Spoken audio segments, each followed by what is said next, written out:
প্রথমেই কবিতা উৎসব এডি ক্রিয়েশনের সকল দর্শক বন্ধুদের শুভেচ্ছা, ভালোবাসা, প্রীতি, নমস্কার, সালাম জানিয়ে আরম্ভ করছি আজকের পথচলতির নোটবুক। আজকের এই পর্বে রয়েছে রথযাত্রা, হালেখানি রথযাত্রা। আজ 2025 ইংরেজির 27 জুন, 12ই আষাঢ় 1432 বঙ্গাব্দ, শুক্রবার। রথযাত্রা আষাঢ় মাসের দ্বিতীয় তিথিতে পালিত হয়ে আসছে। রথযাত্রা ভারতের এক প্রাচীন ঐতিহ্যময় হিন্দুদের উৎসব। ভগবান বলরাম ও সুভদ্রা দেবী তাদের মাসির বাড়িতে যাচ্ছে। জগন্নাথ অর্থাৎ জগতের নাথ। হিন্দু শাস্ত্র মতে রথযাত্রা রশিকে টেনে নিলে ভক্তের পুণ্যলাভ হয়।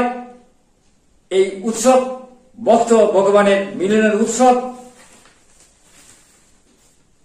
কালচক্রে আবর্তনে আজ যা বর্তমান, কাল তা অতীত হয়ে যাচ্ছে, আর এই চলমান সময়কে এগিয়ে নিয়ে যাচ্ছে চলমান গতিকে বুঝাতে সকল শাস্ত্রে রথের প্রসঙ্গ রয়েছে।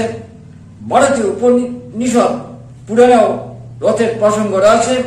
বৈষ্ণব শাস্ত্রে রথকে মানুষের শরীরের সঙ্গে তুলনা করা হচ্ছে, অর্থাৎ কিনা মানুষের শরীর হচ্ছে চলমান রথ, আর মানুষের মন হচ্ছে তার সারথি। হিন্দু শাস্ত্রের জগতে পালক জগন্নাথ, যিনি জগতে রক্ষা করেন। হিন্দু শাস্ত্রে জগৎ পালক জগন্নাথ, যিনি জগৎকে রক্ষা করেন, তার প্রসঙ্গ রয়েছে রথযাত্রায়।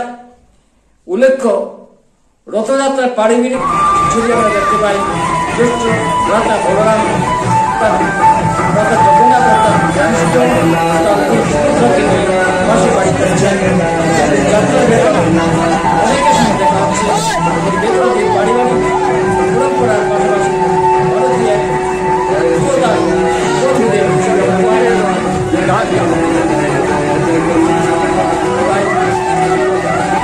রথযাত্রার উন্নতি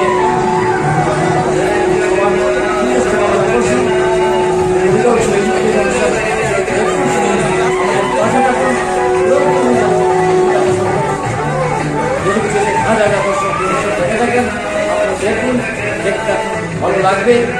আমাদের অনেক বৈচিত্র্যময় প্রোগ্রাম রয়েছে, যদিও আমরা কবিতায় বিশেষ সম্প্রচার করে থাকি, অর্থাৎ কবিতা উৎসব এডি ক্রিয়েশন কবিতার চ্যানেল। আগামী রোববার মৃদুল আসবে পঞ্চম পর্ব। প্রতিটি পর্বে আমরা তথ্য দিয়ে যাচ্ছি, সেই সঙ্গে স্থানিক ঘটনার সঙ্গে আন্তর্জাতিক ঘটনাকে মেলবন্ধন করে এই যুদ্ধ বিরোধী এক অডিও ভিজুয়াল উপন্যাস উপস্থাপন করে যাচ্ছি। ইতিমধ্যে মৃদুল আসবে অত্যন্ত জনপ্রিয় হয়েছে, অনেক সৈনিক কর্তা একে স্বাগত জানিয়েছেন।